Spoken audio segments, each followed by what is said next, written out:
masala. Now this is a recipe that I've grown up upon. My mother used to make it, my grandmother used to make it. And when I would speak to my friends, they would always be like, oh, we never make this at home, it's so difficult to make. We always go to the restaurant, we eat this. So today we're going to be making keema masala. Very simple, very short recipe, doesn't take too long to cook. So let's see how it comes out. And before we start, please like our channel, subscribe if you're not yet subscribed. Click on the Instagram link, follow us on Instagram, post your photographs and tag us, and just comment on how you like the way things are going. And come, let's cook and let's enjoy cooking together. So for keema masala, we come to the ingredients. So what we've taken is, we've taken 1 kg of keema, 6 large sized tomatoes that we've pureed. We've taken 3 onions which we have pureed. This is about 3 tablespoons of ginger garlic paste. This is 2 small sized green chilies that we've cut really fine. These are 1.5 onions which we've cut as juliennes, and then we fried them till the time they're brown. When we come to the dry masala powders, we've taken red chili powder. This is about 1 tablespoon. We've taken half tablespoon of turmeric powder or haldi powder. We've taken half teaspoon of jeera powder. We've taken 1.5 tablespoon of, this is Kashmiri lal mirch powder or degi mirch powder. Then we've taken 1 tablespoon of garam masala powder, and salt we've taken to taste. Then we come to the khada masalas. So we've taken about a 2-inch piece of cinnamon or dalchini. We've taken 3 black cardamoms. We've taken 2 bay leaves, 6 to 7 pieces of cloves or long, and 1.5 pieces of maize flour or javitri. Now in a kadhai, we've taken the oil in which we had fried onions. Our oil is already hot, and in this we will add our khada masalas. And we will cook the khada masalas till the time we just go slightly brown. It will take about 15 to 30 seconds. They'll start giving off a lovely flavor. The oil that we had taken was approximately 1 katori. Okay. Now this is already browning, and to this we add our green chilies.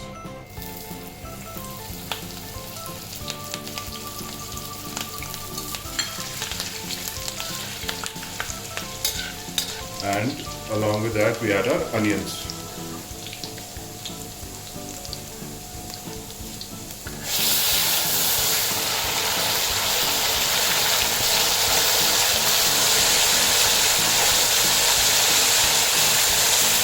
And we cook our onions till the time they're about half done. They just start going brown, and then when we reach that stage, we're going to add the ginger garlic paste. So our onions have started to go brown, and at this stage we are going to add our ginger garlic paste. Now we will we'll cook it till the time the masala is not completely done. It goes totally dark brown and it leaves the oil. तेल छोड़ देगा बहुत अच्छे से. So our onions are done. You can see they've gone nicely brown. The masala has left all the oil, and now we add all the powdered spices. The salt, the red chili powder, degi mirch powder, haldi. And one thing I forgot to mention initially was we'll also add dhania powder. That's dried coriander seed powder. We'll add about 1.5 spoons. And we cook all the spices for a few seconds, about 20 to 30 seconds. You see a lovely color that's coming. It's a beautiful red color that's come.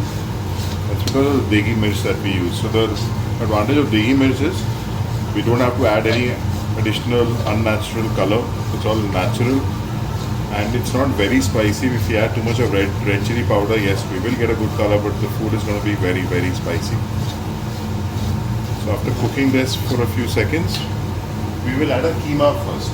Okay? We do not add the tomatoes, we add the tomatoes later on.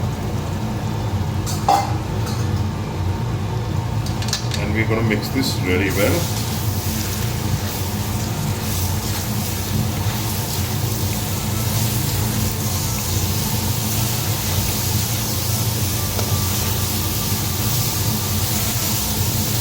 we're going to cook this for at least another 20 to 25 minutes before we add our tomatoes. So we have been cooking our keema for the last about 25 minutes. It's looking really nice, smelling really nice, and the oil has started to separate. Now what we do is we add our tomatoes. So if you don't want to use tomatoes, you can also use curd. Curd also gives a lovely taste. Don't use both of them together, otherwise your keema will become too khatta.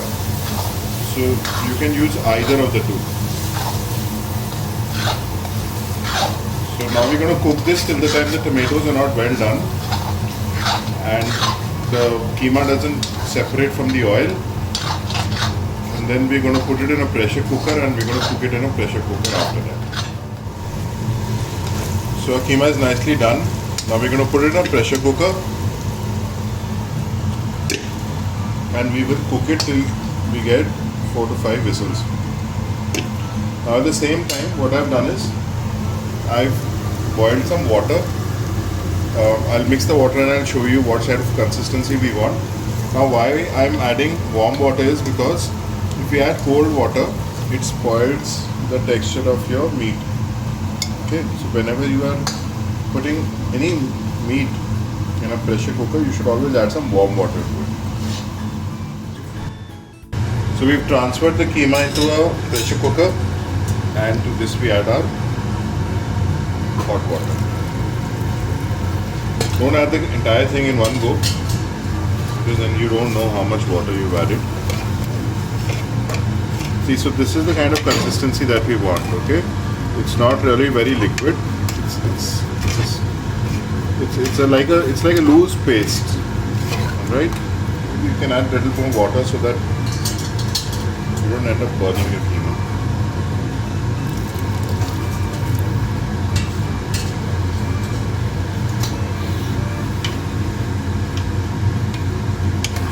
You mix it all really well. And then if you remember those onions that we had done,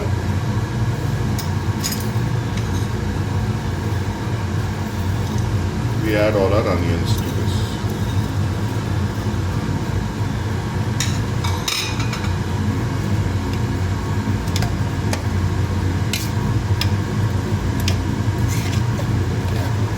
That's it. Now we're going to give this about 4 to 5 whistles and we'll see this after 4 or 5 whistles.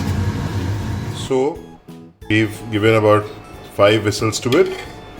Then we waited for the steam to release and our keema is done. So let's serve and let's see how it looks once we serve. So it's looking fantastic. We can garnish it with fresh cut coriander. If you want, you can also garnish it with a few boiled eggs, but I kind of do not like that. And we're going to serve this with rotis. You can also have it with rumali roti. Try this recipe out, comment how it went, and as I told you earlier, there is an Instagram link which is there in the content box. Post the photographs of what you've cooked. Don't forget to tag us in it.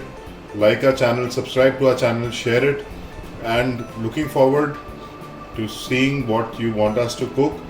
And happy cooking, enjoy yourselves, stay healthy, stay safe.